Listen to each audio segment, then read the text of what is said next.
FM télévision bipa iwapi boza comprendre que mvuluzi mwana mama mwilu Simon Kimbangu azongi parce que méchant et qui est belé méchant et qui makasi to tikeli bato catholique to tikeli bato missioni ba église de réveil ba kokina ba ko sauver mabele ya Congo te mabele ya Kimpavita mabele Simon Kimbangu mabele ya ba koko na biso yo RDC o le Rwanda ko mo sala na biso voilà ngai wabino lisolo na FM esakola José Mboulaye 650, nous allons à présent. Désormais, chaque lundi, mercredi et vendredi, on va nous retrouver à partir de 16h. Nous sommes en direct. Nous sommes en biso.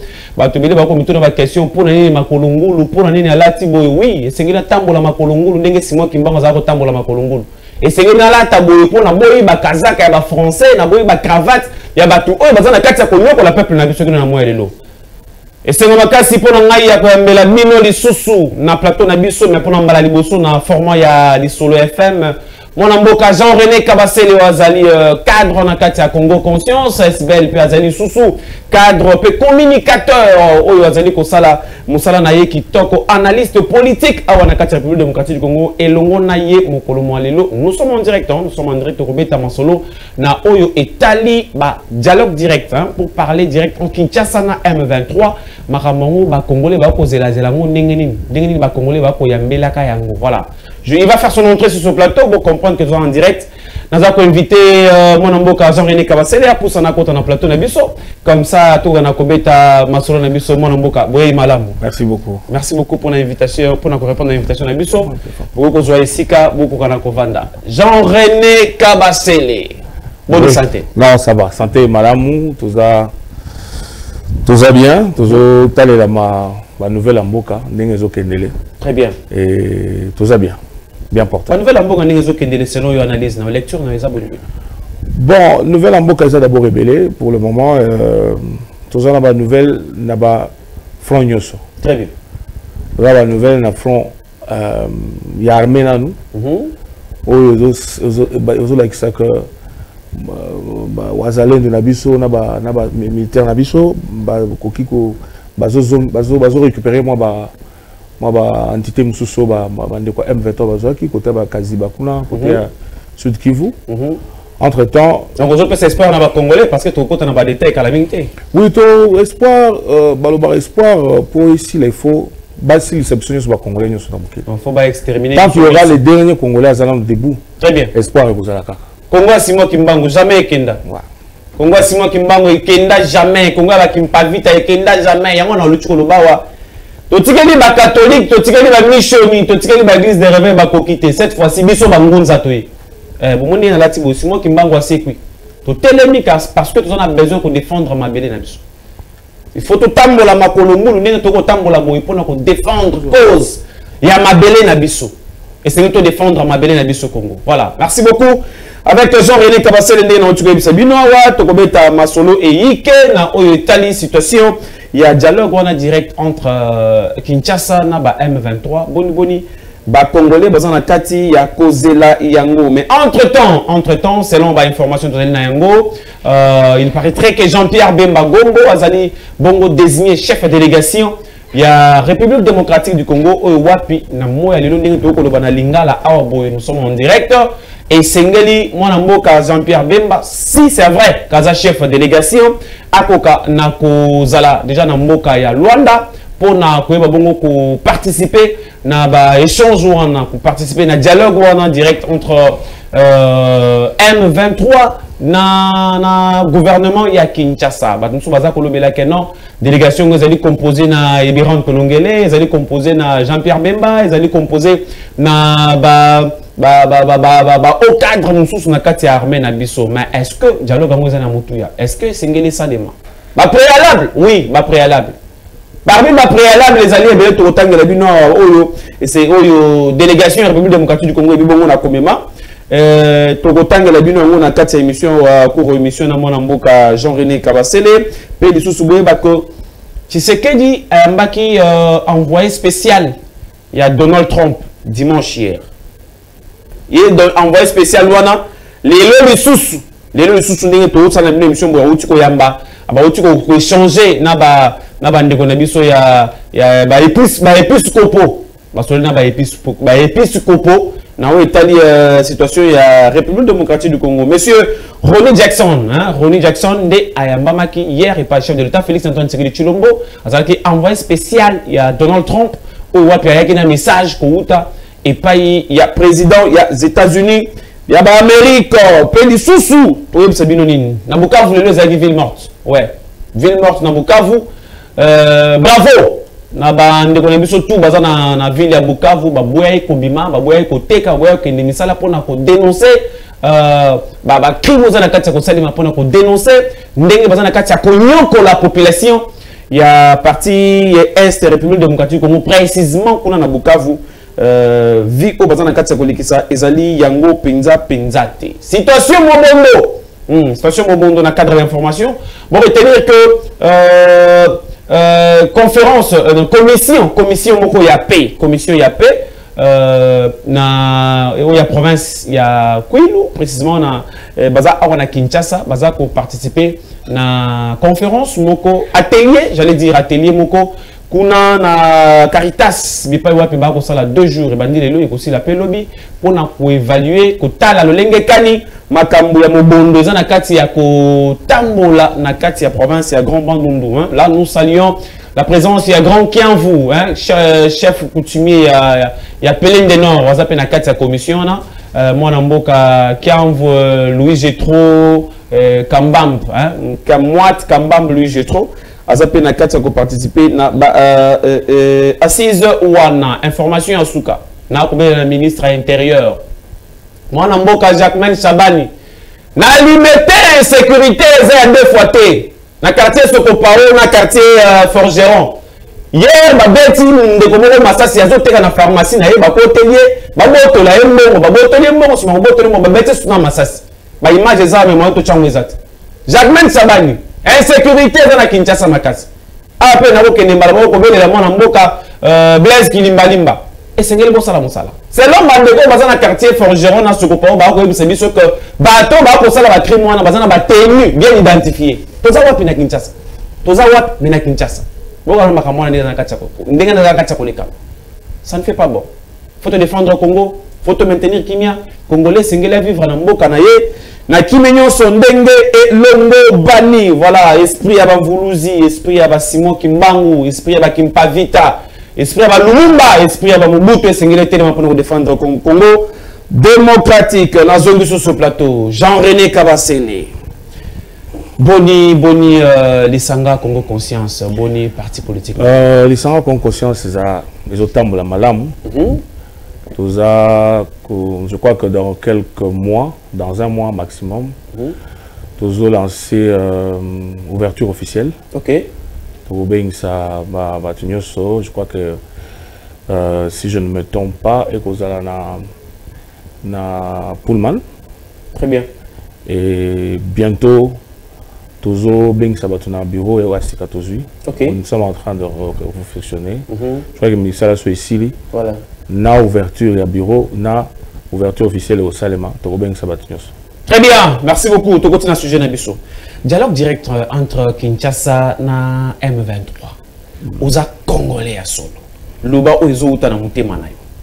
Comment oza komona makambo wana? Est-ce que les loyo? Je pense que Namba on a plateau da émission où on mécanique couper sa lecture na yo par rapport à la position ya ba M23 à l'époque on a bakanga ki gomate on a bakoma ki na Bukavu te mais lelo on est to ko sur la boye oza Congo au Congomani lecture no ezaboni boni to vanda sous na ba M23 to solo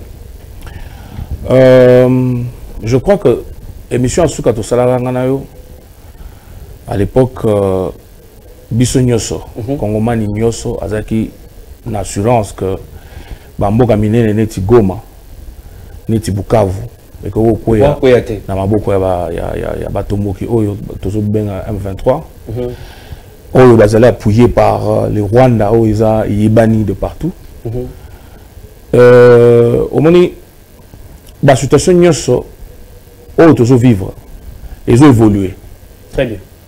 L'évolution est ça là que aux acquis décision. Il y a beaucoup de mais étant donné que Yomongo usage secrété, armée Nabiso, corruption et les Kébélés, armée Nabiso, il y a des vaillants militaires, oh, bazaki, baza prêt, il y a Kobundame, il y a toujours un peu moins Babakou avec ces autres policiers, ces autres militaires ou généraux que nous estimons corrompus, qui ont fait que les loyaux, Goma et Kweya, et Landisapé, Bukavu et Kweya, place au Bandeko Bakwei, Batebele Bakoufi Kuna. Il n'y a pas que Bandeko Bakoufi, on a aussi déplacé, mais sous Bakokaki Kozela, M23 il y a au moins plus de 7 millions à déplacer depuis Bitumba et Komi, na niveau Yagoma, avant et comme na Goma, Tina Bukavu. Nous sommes ça que, en tant que Congolais, il faut tomber tout dans la question, qu'est-ce que l'on veut exactement? Très bien. Oh, nous sommes basés dans l'Est, basés dans le Nabiso. Basés dans le Nabiso, et dialogue direct ou pas direct, et ça question encore très importante, où il faut tout le belalelo. Et à mon avis, vu la récente évolution à Makambo, il faudra te dire exactement pourquoi on a vu ce bazokoufa. Ça fait déjà 6 ans que le chef de l'État Félix Tshisekedi Diaza n'a pas de pouvoir. Est-ce qu'on peut comprendre le qu'on a été pendant tout ce temps? Est-ce qu'il fallait attendre Goma et Koya, Bukavu Koya, Batuba Koufa, tout ça pour pouvoir réfléchir? Les lots, pourquoi bazokoufa? Dans ça, la lecture mon personnelle. Très bien. Je crois que je ne suis pas à la place du chef de l'État, mais dans sa lecture dans la personnelle. Je pense que souveraineté à l'État, négocier à monter. Souveraineté à l'État. Ça veut dire que le Congo reste souverain. Négocier la souveraineté à l'État. Et le Kotoko, qui kolobala lelo, et ça que, étant donné que Makam Oyo, si j'étais à la place du chef de l'État, tout le monde s'en a été le chef de l'État, c'est garant de la nation. C'est garant de toute la nation. C'est garant quand il y a Bato Kinte, c'est garant il y a Congo Mobimba. Et dans le Congo Mobimba, on a vu sur Est Bazar. Très bien. Au moment où je vous parle, couloir humanitaire, quand je dis couloir humanitaire, ça veut dire qu'il y a des gens, ma place Moussou, Maïzate, Darez au Congo la Bangote, il y a des Congolais parce que couloir ne fongamité. Et en tant que chef de l'État,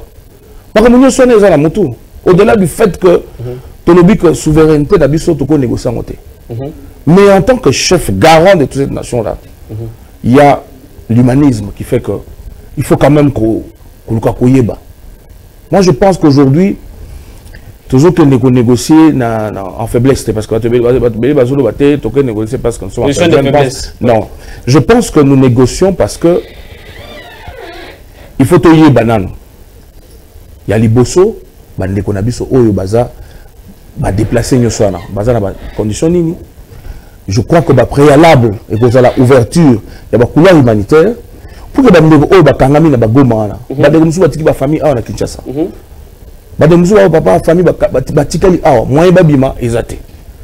Tout ça, ça fait pas, il y a un logo Oyo, et que Tinda, mon avis, à négocier. Parce que le terme, c'est, il faut comprendre d'abord que ce n'est pas le gouvernement qui est demandeur de la négociation. Ok. Ça, c'est de 1. Il faut vraiment... Très bien. Et ça, gouvernement, et ça, demandeur de négociation. Négociation, et ça, un tout petit peu régional. La région avec le président Angola, qui est médiateur. Joao Lorenzo. Lorenzo. À l'obbi, là, moi, je suis à l'obbi, bon.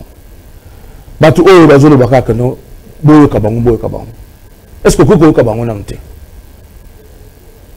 Mais il y a boya kitsa lobaki ya boko solona bango te bongeka solona parrain na bango Kagame. Nazolo ba. Est-ce que to balelo que Kagame a été contre mur ou bien? Te Kagame muto za contre mur. Wana vraiment les sujet mususu. Na minute Kagame aza contre mur. Batu belé oyo ba yebi monoko azali na ngone bandeli.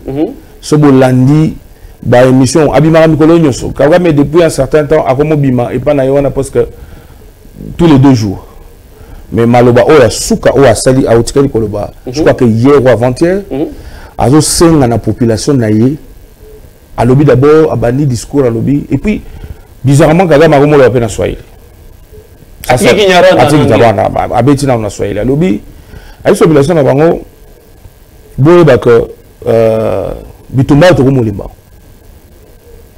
et azo senga na population bakanga mukaba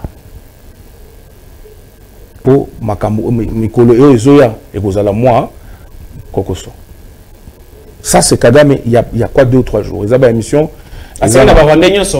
bakanga mukaba ba serrer ceinture ba serrer ceinture c'est un signal fort. Il y a plus de 20 ans Kagame ne s'est jamais montré aussi faible devant peuple naïf.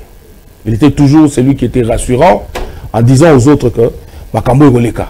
Mais hier, avant-hier, bolanda ba émission les a sur YouTube, les a partout, où il demande à sa population bakanga mukaba parce que ba mikolo zoya moi nous kozala pas na bango kuna. C'est Kagame Nikolo a un peu tala niveau du point de vue international. On vient de sanctionner dirigeant la bango au Bazayakuna. Tout à fait. C'est vrai que non, Belgique aussi a Kati hein, relation diplomatique non Rwanda. En fait, Belgique a Kati et à interdire, à Kati même avec interdiction, il y a des diplomates rwandais basés sur un droit à côté sur le sol belge. Très bien. Et que aujourd'hui, n'a pas sanctionné l'Union européenne et ça. Et sanctionner une mine, patron à mine Mokwana et à raffinerie Mokoza na Rwanda.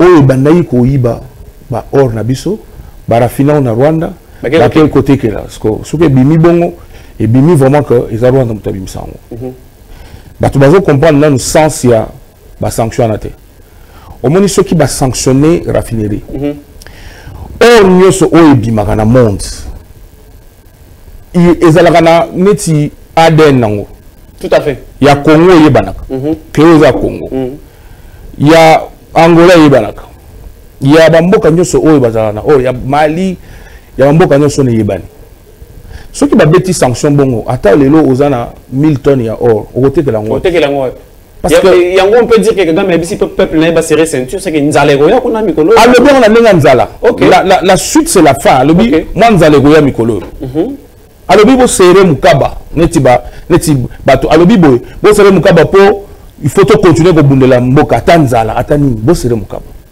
ba sanction ba mona ngeza muke mais d'ici 2-3 mois le Rwanda sera vraiment déstabilisé. Très bien, tout ça on a pas détail on va expliquer population balanda ba Hollande na boke binyonso pourquoi esengeli échange wana salema délégation Kinshasa na ya. J'estime que aujourd'hui bande kona biso oyo baza na Goma bazo bomaka bango mikolo nyonso. Je crois que bozo monango na ba réseaux sociaux bazo bomaka ba jeune bazo bomaka mutu nyonso aza soupçonné kozala mwana soda bazo bomaye. Ça c'est un couloir